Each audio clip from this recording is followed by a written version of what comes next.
Tinawag ni Senador Robin Padilla na mahina ang henerasyon ng kabataan ngayon. Marami raw kasing nagsasabing depressed sila. Pero paliwanag ng isang psychologist, hindi kahinaan ang magsabi ng totoong nararamdaman. Narito ang report. Mga mahihina, ganyan tinawag ni Senator Robin Padilla ang kabataan ngayon. Sinabi niya yan sa pagdinig ng Senate Committee on Public Information and Mass Media sa panukalang paglimita sa mga kabataan sa paggamit ng social media. Huwag kayong magagalit sa akin. Ako, maraming batang magagalit siguro, pero pasensya na kayo. You are weak. Hindi kayo katulad nung panahon namin na hindi kami iyakin.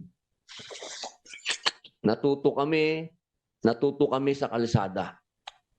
Natuto kami na huwag umupo, umiyak. Giit ni Padilla, hindi raw uso sa kanilang henerasyon noon ang salitang depression, ni hindi nga raw alam ng senador ang ibig sabihin nito. Nung panahon namin, hindi uso yung salitang depression. Hindi ko nga alam yun kung ano yung depression. Ngayon, batang maliit, sasabihin, I'm depressed. Magulo.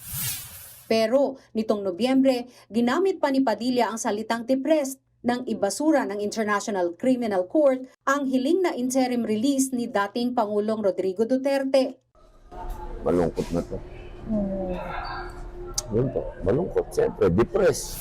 Buwalta naman ng psychologist at digital wellness advocate na si Rian Portugues o mas kilala sa Facebook bilang si Your Millennial Psychologist. Marami raw sa mga kabataan noon ang natatakot na magsabi dahil sa anyay katulad ni Padilla na kaysa maunawaan ang nararamdaman, mas hinuhusgan pa raw kaagad na weak. Anya, marami raw katulad ni Padilla ang nagtatago noon sa dilim para sarilinin ang mga problema at magkunwaring okay lang. Sana rin daw ay walang mangyari sa pamilya ng senador para lang maunawaan niya kung ano ang ibig sabihin ng depression. Paliwanag naman ng isa pang psychologist na si Elizabeth Pineda, maituturing pa ngang mas malakas ang kabataan ngayon dahil aminado sila sa kanilang nararamdaman.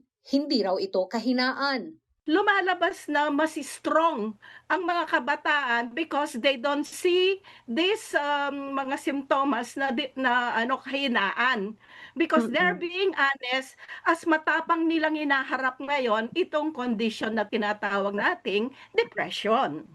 Sa kabilang banda, nababahala pa rin ang senador sa masamang epekto sa kabataan ng labis-labis na paggamit ng social media. Ito raw ang dahilan kung bakit pinag-aaralan nila kung dapat na ba tayong tumulad sa ibang bansa na naghigpit sa paggamit ng social media sa mga menor de edad. We put a certain age. Mine is 16 years old. Senator Panfilo Lacson, I think, is 18 years old.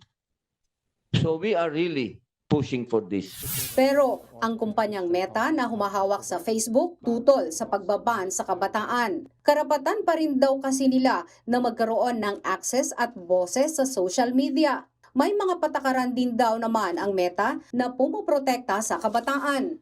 We do think that the need for a ban is not there, given that the children have a right to access digital platforms. However, we want to make sure that they are protected, especially children above 13 have the right to participate and be a voice on platforms. Gate naman ng Cybercrime Investigation and Coordinating Center, baka mas delikado pa kung iba ng kabataan sa social media. Ang pinakamaigi raw, the best weapon that I have when combating scams, misinformation, disinformation is an informed citizenry. Nagbabalita mula sa Frontline, Margie Bentulan, News 5. Mga kapatid, Mean Los Baños po, huwag magpahuli sa mga balita at impormasyong dapat ninyong malaman. Para sa mas malawak na balitaan at diskusyon, mag-follow at mag-subscribe na sa social media pages ng News 5.